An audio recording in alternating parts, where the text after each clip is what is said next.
Nitong araw mga tropa, magluluto kami ng pakbet. Healthy foods muna tayo mga tropa. Syempre, gulay. Sabi nga sa kanta, makulay ang buhay, pero ang nanay mabunganga. Ay, nga tropa. Hala, baka mangag naman ni Commander tropa. Anmat siguro niya, sika. Nag-slice na pala ako na tropa ng sibuyas, yung pampaot sabi ni Joren. Huy, Joren, boy. Idol ko kasi si Joren tropa. Syempre, Ilocano, saka Ilocano din ako tropa. Saka yung mga galawan, saka mga pitik na joke niya tropa. Cool na cool. At higit sa lahat tropa, syempre nagdakkelbagtin na. Parehas ko ba lang? Pay sumot sika. Ito na pala yung pakbet na lulutuin namin tropa. Pero ihiwalay ko muna yung nabubulok saka hindi nabubulok. Uy. Kasi tropa nung last year pa yan. Last year pa, Mildred. Nilagyan ko pala ng tubig yung malaking batya namin. Maliit na batya pala tropa. Di ko kasi ilang tawag yan tropa eh. Basta napinggan lahat ng tropa.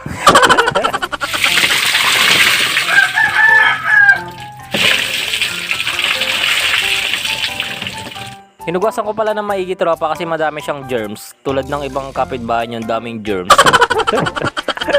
Daming germs. Kaya po, rumarman niya banugsungan ng tropa. Agpakalaing sika. Pagkatapos ko pala yung hinugasan tropa, saka yung mga in-slice kong sibuyas saka bawang tropa.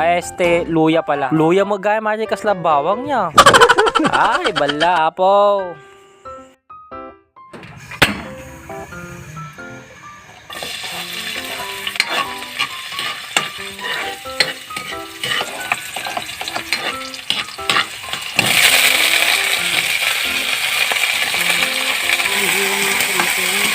Pagkatapos pala namin nag-isa tropa, linagyan ko ng konting tubig tropa para may konting sabaw naman para pampalabot sa mga gulay tropa. Rin naman agayam dyan sitaw tropa kung okay na para malagyan na namin sibuyas. Okay, sibuyas pa eh. Pagpasensya nyo po, pagpasensya nyo. Dadal gamay cellphone na tropa, kanda magarote tropa ti cellphone, doray iPhone lang. Thank you. Agraraman man natin, anyang papatsi natin tropa, pero no da kayo, sige iPhone latan, iPhone. Pagkatapos ko pala naluto yung pakbet tropa, si bakit ko pala nagluto, nagsaing na ako tropa, nahuli diba, dapat nauna yung saing bago yung luto. Nga pala tropa, itong vlog na to tropa, birthday ko. O kung sino pa yung magpapahabol ng birthday gift dyan, bigay naman. Bye bye tropa, happy birthday to me.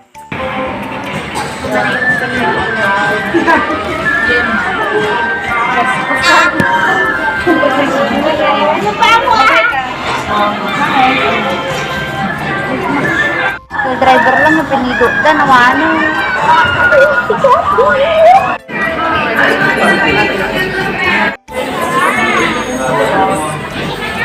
Medyo lang.